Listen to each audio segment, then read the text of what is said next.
Hello guys, welcome to my vlog. तर आजच्या व्लॉगमध्ये मी वन डे ट्रिप दाखवते. ॲक्च्युली ट्रिप पण म्हणता येणार नाही. मी नारायणगावमध्ये राहते, जुन्नर तालुक्यात. तिथूनच जवळ जुन्नरमध्ये हापशी महल म्हणून एक ठिकाण आहे, जे की आत्ता त्याची डेव्हलपमेंट झाली आहे त्या ठिकाणाची. तिथे मोस्टली प्री वेडिंग शूट, संक्रांतीचं शूट, इवन मॅटर्निटी शूट पण होतात. शूटसाठीच त्यांनी खूप काही तिथे डेव्हलपमेंट केली. पण मला सगळ्यात आवडलेली या ठिकाणाची सगळ्यात महत्त्वाची जी गोष्ट होती ती म्हणजे इथली ग्रीनरी. Just amazing. एवढं छान वाटत होतं तिथे गेल्यानंतर. मस्त सगळीकडे झाडं, छान ग्रीनरी.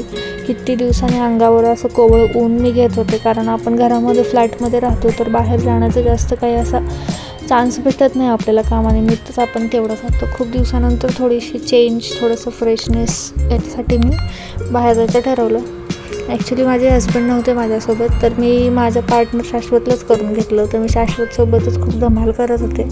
आणि इथे तुम्ही ही जी प्लेस पाहताय ती त्यांनी आत्ता डेव्हलपमेंट केली. आणि या ज्या पारंपरिक गोष्टी तुम्हाला दगडाच्या दिसतात ते मला असं वाटतं त्यांनी आत्ता बनवून घेतले. काही आत्ताही बनवून घेतलं असेल, किंवा काही जे खरंच पारंपरिक पण असेल. आता सगळ्या ठिकाणचा मी शूट घेण्याचा प्रयत्न केला. जे काही फार जुनं झालं होतं अशा ठिकाणी त्यांनी थोडीशी डेव्हलपमेंट करण्याचा प्रयत्न केला. जे काही तिथले मेंटेनन्स ठेवणारे जी लोकं आहेत त्यांनी. तर ओव्हरऑल तिथे मला छान वाटलं. म्हणजे नो मॅटर वॉट, की ते थोडंसं पारंपरिक आहे पण त्याला थोडंसं त्यांनी मॉडर्नसुद्धा त्याला थोडंसं टच दिलेलं आहे. फोटोशूटसाठी त्यांनी जास्त प्रेफरन्स दिला आहे तिथं तुम्ही पाहू शकता. ऑलरेडी काही फोटोशूट चालू पण होते. काही गोष्टी आम्हाला एक्सप्लोअर करायलासुद्धा भेटल्या नाहीत, कारण ते फोटोशूटचे स्पॉट होते म्हणून. तर तिथं जेवढं काही आहे ते आम्ही एक्सप्लोअर करण्याचा प्रयत्न करतो आहे. आणि मेन म्हणजे शाश्वतला इतकी मजा येत होती तिथे, कारण लहान मुले हल्ली शाळा आणि घर इतकंच त्यांचं चाललं आहे. बाहेर गेल्यानंतर त्यांना खूप छान वाटतं. आणि हा जो टायरचा झोपाळा होता त्याच्यावर खूप मजा येत होती. तो त्याच्यावरून उतरायलाच तयार नव्हता, नुसतं माझ्या मागे होता. मला झोका दे, आता मी बसतो, नंतर तू बस. आमचं दोघांचं हेच चाललं होतं. पण मला पण खरं सांगाल तर खूप छान वाटलं तिथे जाऊन. झोपाळ्यावर बसूनसुद्धा कित्येक दिवस झाले होते. मला आठवतही नाही मी लास्ट टाईम कधी बसले होते. नारायणगावच्या आसपास असं प्रॉपर असं गार्डन कुठे नाही जिथं आपण जाऊन बसू शकतो, टाईम स्पेंड करू शकतो. तिथं ग्रीनरी आहे, लहान मुलांना खेळायला जागा आहे. असं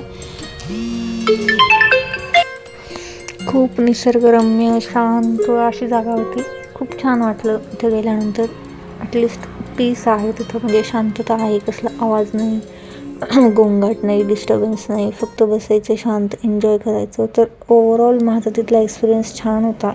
पर्सनली मला खूप छान वाटलं. आणि शाश्वतसोबत माझी खूप मस्ती चालली. ते तुम्ही पाहताय जे स्पॉट आहेत प्रॉपर असं फोटोशूटसाठी त्यांनी केलेलं आहे. फोटोशूट करणाऱ्यांसाठी तिथे वेगळे काहीतरी चार्जेस आहेत. मला तरी असं वाटलं की आपणही कधीतरी फोटोशूट करावं, कारण मी कधी तो एक्सपिरियन्स घेतलेला नाही आहे. प्री वेडिंग नाही ना, फर्स्ट संक्रांत वगैरे असं काही झालेलं नाही आहे माझं. तेव्हा एवढी ट्रेंड पण नव्हती. तर कधी प्रसंग पडला तर हा स्पॉट मला खूप छान वाटला इथे फोटोशूट करण्यासाठी.